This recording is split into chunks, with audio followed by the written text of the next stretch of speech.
कुछ टाइम पहले तक जब भी आपको किसी भी तरीके की फाइनेंशियल एडवाइस की ज़रूरत होती थी तो आप किसके पास जाते थे? एक फाइनेंशियल एडवाइज़र के पास जाते थे जो काफ़ी सारे टॉपिक्स के बारे में आपको राय देता था, जैसे कि स्टॉक मार्केट ट्रेडिंग, आपके पर्सनल फाइनेंसेस और म्यूचुअल फंड्स। लेकिन अब आपको इनके पास जाने की ज़रूरत नहीं है क्योंकि ये खुद आपके पास आ गए हैं in the form of financial influencers, जिन्हें हम पॉपुलरली फिन इन्फ्लुएंसर्स भी कहते हैं। ये वो लोग होते हैं जो पब्लिक के साथ अपने एक्सपीरियंसेस को शेयर करते हैं थ्रू सोशल मीडिया प्लेटफॉर्म्स। इनके जो वीडियोस हैं वो कवर करते हैं budgeting, investing, property buying, crypto currency advice and financial trend tracking. So आप कौन से फाइनेंशियल इन्फ्लुएंसर को फॉलो करते हो, ये आप हमें बता सकते हो इन आर कमेंट बॉक्स। लेकिन एक चीज जिसकी वजह से मैं कंफ्यूज थी वो ये था कि यूट्यूब के ऊपर इतने सारे फाइनेंशियल इन्फ्लुएंसर्स हैं, लेकिन मैं किसको चुनूं? कौन लेजिट है, कौन सही एडवाइस दे रहा है? क्योंकि रिसेंटली सेबी के सामने एक यूट्यूब का स्कैम सामने आया है जिसकी वजह से सेबी ने 45 एंटिटीज को बैन कर दिया है और ये जो थे वो थे फाइनेंशियल इन्फ्लुएंसर। तो इसीलिए जब भी आप किसी फाइनेंशियल इन्फ्लुएंसर को फॉलो कर रहे हो, प्लीज मेक श्योर कि जो वो एडवाइस दे रहे हैं वो लेजिट है। आज के हमारे वीडियो में हम समझेंगे कि ये पूरा यूट्यूब स्कैम जो है वो क्या है, क्यों सेबी ने इन 45 एंटिटीज को बैन कर दिया है और कैसे एक्टर अरशद वारसी इस पूरे स्कैम के अंदर फंस गए। अगर हम सेबी की बात करें, which is securities and exchange board of India, उन्होंने काफी सारे सोशल मीडिया इन्फ्लुएंसर्स को बैन कर दिया है फ्रॉम द सिक्योरिटीज मार्केट। और ये सब हुआ है because of the impounded unlawful gains in connection with the shares of Sharp Line Broadcast and Sadhna broadcast. और इन्हीं 45 एंटिटीज में से एक है अरशद वारसी और उनकी वाइफ मारिया वारसी।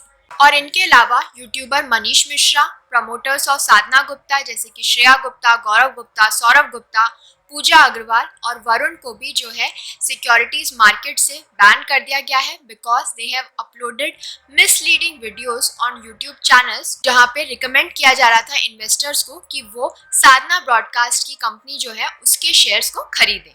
और इसीलिए सेबी ने इन सभी इंडिविजुअल्स को ऑर्डर दिया है कि वो एक एस्क्रो अकाउंट खोलें with a scheduled commercial bank और जो भी गेन उन्हें हुआ है इन वीडियोस की वजह से उसे वो वहां पे डिपॉजिट करें विद इन 15 डेज। अब हम समझेंगे कि यूट्यूब का जो पूरा स्कैम है वो सेबी के सामने आया कैसे। तो काफी सारे लोगों ने कंप्लेन की थी सेबी को in regard to price manipulation of Sadhna broadcast. और इन्हीं कंप्लेंट्स के अंदर कंप्लेनेंट्स ने क्लेम किया था कि यूट्यूब के ऊपर काफी सारे मिसलीडिंग वीडियोस हैं with false content about this Sadhna broadcast company, जो कि अपलोड किए जा रहे हैं to lure investors, to mislead investors.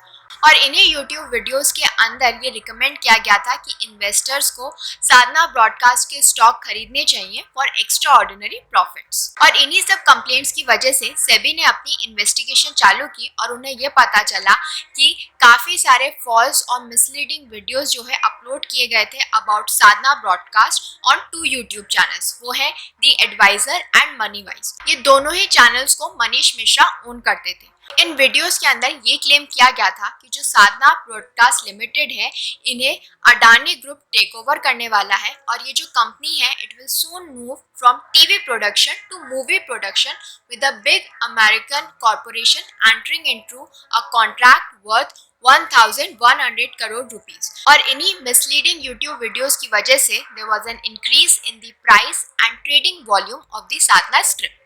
इसके साथ साथ सेबी ने ये भी नोट किया that misuse of patently false and misleading YouTube videos had led to drastic increase in the number of small share holders. जो पहले जो थे 2167 थे, उससे बढ़कर 55,343 शेयर होल्डर्स हो गए इनके पास। और इस टाइम पे जब प्राइजेस जो थी वो इन्फ्लेटेड थी, साधना ग्रुप के कुछ प्रमोटर शेयर होल्डर्स, की management personal and non promoter share holders ने अपना जो सिग्निफिकेंट पार्ट था होल्डिंग्स का वो ऑफलोड किया at inflated prices and booked massive profits. और पूरी इन्वेस्टिगेशन के बाद सेबी ने हेल्ड किया that prima facie these actions are in direct contravention of SEBI regulations and the prohibition of fraudulent and unfair trade practices act. अब आप लोग सोच रहे होंगे कि इन सब के अंदर एक्टर अरशद वारसी का क्या लेना देना।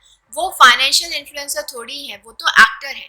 लेकिन अरशद वारसी इस सब के अंदर कैसे फंस गए वही अब हम समझते हैं। सेबी ने इन सभी बैंड एंटिटीज को जो है क्लासिफाई किया है इनटू डिफरेंट डिफरेंट कैटेगरीज। जैसे कुछ को क्लासिफाई किया है as creator of YouTube channels, जैसे कि मनीष मिश्रा। इसके अलावा दूसरी कैटेगरी है net sellers, promoters and profit makers, यानी वो पर्सन जो कि हेल्ड कर रहे थे शेयर्स ऑफ साधना ग्रुप। इसके अलावा तीसरी जो कैटेगरी है वो है वॉल्यूम क्रिएटर्स की, यानी वो person who are classified as outside of NS, यानी वो पर्सन जो कि नेट सेलर्स, प्रमोटर्स या फिर प्रॉफिट मेकर्स नहीं है।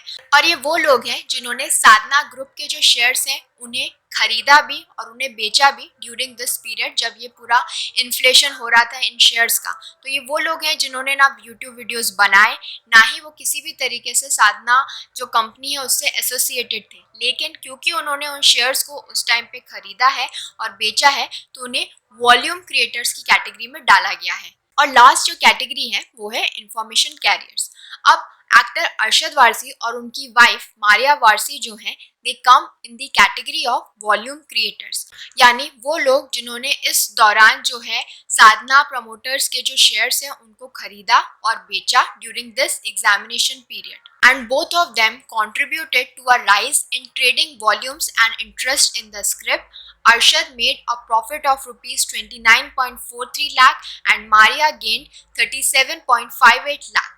अब ये साधना ब्रॉडकास्ट है क्या क्या काम करती है जिसकी वजह से 45 लोग बैन हो गए हैं और कितने सारे लोग मुश्किल में पड़ गए हैं। साधना ब्रॉडकास्ट को इनकॉर्पोरेट किया गया था 1994 के अंदर और ये जो ग्रुप है वो काफी सारे मीडिया रिलेटेड बिजनेसेस को चलाता है with its flagship being the popular social religious TV channel Sadhna TV. So ये जो साधना टीवी का चैनल है जिसका नाम साधना टीवी है, ये ब्रॉडकास्ट करता है काफ़ी सारी रिलीजियस सेरेमनीज जो कि पूरी कंट्री के अंदर होती हैं। तो जो भी प्रवचन वगैरह होते हैं वो सब कुछ इस चैनल के ऊपर ब्रॉडकास्ट होते हैं। पहली बार इस चैनल को लॉन्च किया गया था 2003 के अंदर, जो कि एक बिल्कुल नया और डिफरेंट आइडिया था कि इस तरीके से रिलीजियस सेरेमनीज, ये प्रवचन वगैरह किसी चैनल के ऊपर हो रहे हैं और इसी वजह से इस कंपनी को काफ़ी राइज हुआ। और साधना टीवी चैनल के अलावा इस कंपनी के और भी काफ़ी सारे टीवी चैनल्स हैं as well as advertising and publication businesses. और साधना ब्रॉडकास्ट के 2 ऑफिसेज हैं, एक न्यू दिल्ली और एक नोएडा के अंदर। तो इस YouTube स्कैम की वजह से काफ़ी सारे लोग फंस गए, ना सिर्फ साधना broadcast company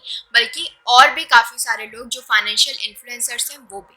so I think now you are aware कि इससे पहले आप किसी भी फाइनेंशियल इन्फ्लुएंसर की एडवाइस लें, प्लीज़ मेक श्योर कि एडवाइस जो वो दे रहे हैं वो लेजिट है। और अगर हम समझें कि उन फाइनेंशियल इन्फ्लुएंसर्स का क्या हुआ जिन्होंने ये मिसलीडिंग वीडियोस अपलोड किए गए थे, जैसे वो यूट्यूब चैनल्स जैसे कि दी एडवाइज़र एंड मनी वाइज, सो इन दोनों ही यूट्यूब चैनल्स ने सारा कंटेंट जो है हटा दिया है। दी एडवाइज़र के 840K सब्सक्राइबर्स थे और मनी वाइज के 767K सब्सक्राइबर्स थे। इन दोनों ही चैनल्स ने अपना सारा यूट्यूब कंटेंट जो है हटा दिया है। I hope this information was helpful to all of you. Please do like, share and subscribe to my channel. Thank you.